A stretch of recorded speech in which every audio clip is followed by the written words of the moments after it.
और अगली खबर उत्तर प्रदेश से आ रही है। उत्तर प्रदेश के कन्नौज से, जहां नाबालिग से दुष्कर्म के आरोपी पूर्व ब्लॉक प्रमुख नवाब सिंह यादव और उनके परिजनों के होटल को सीज मुक्त कराने के आदेश की अवहेलना हुई है। अब प्रशासन को ये भारी पड़ रहा है। कोर्ट ने एसडीएम तिरवा अशोक कुमार की सरकारी गाड़ी कुर्क करने का आदेश जारी कर दिया है।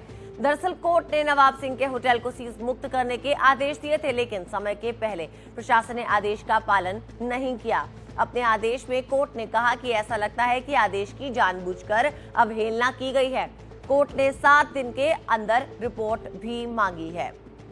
तो 7 दिन के अंदर रिपोर्ट भी कोर्ट की तरफ से मांगी गई है। एसडीएम तिरवा, जिन्होंने ना तो कोई स्पष्टीकरण दिया था और ना ही कोई अपना वो उसको बोलते हैं वो पक्ष रखा था। स्पष्ट है कि विपक्षीगण द्वारा न्यायालय आदेशों की जानबूझकर अवमानना की गई है। एसडीएम तिरवा की सरकारी वाहन आदेश हुआ है कि उप जिलाधिकारी तिरवा जिला कन्नौज की सरकारी वाहन को कुर्क किया जाता है। नाबालिग से दुष्कर्म के आरोपी पूर्व ब्लॉक प्रमुख नवाब सिंह यादव और उनके परिजनों के होटल को सीज मुक्त करने के आदेश की अवहेलना अब प्रशासन को भारी पड़ती हुई नजर आ रही है और एसडीएम तिरवा की गाड़ी को कुर्क करने का आदेश जो है वो कोर्ट की तरफ से दिया गया है। दरअसल कोर्ट ने नवाब सिंह के होटल को सीज मुक्त करने का आदेश दिया था, लेकिन समय के पहले प्रशासन ने आदेश का पालन जो है वो नहीं किया। अपने आदेश में कोर्ट ने कहा कि ऐसा लगता है कि आदेश की जानबूझकर अवहेलना की गई। कोर्ट ने अब इस पूरे मामले के अंदर 7 दिन के भीतर रिपोर्ट भी मांगी है। एक बड़ी जानकारी आपको दे रहे हैं।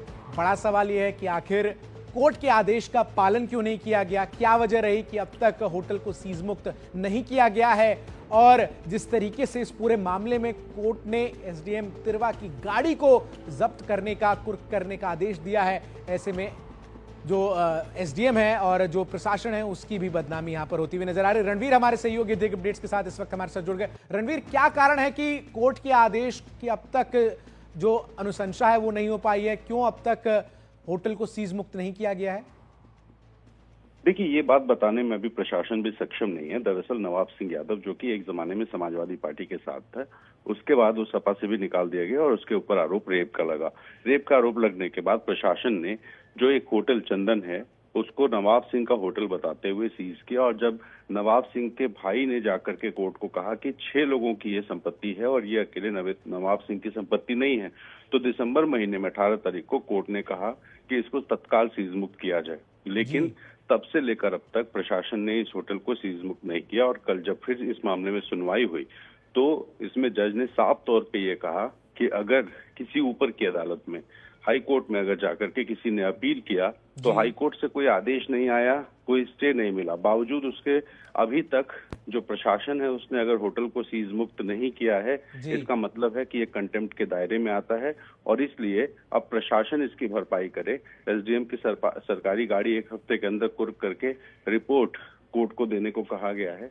और इस बीच में प्रशासन ये बता पाने में सक्षम नहीं है कि आखिर वो इस पूरे जो सीज मुक्त करने की कार्रवाई है वो क्यों नहीं कर पाया। बहुत बहुत शुक्रिया रणवीर आपका, हमारे साथ जुड़ने के लिए, तमाम जानकारी अपडेट्स दर्शकों तक पहुंचाने के लिए।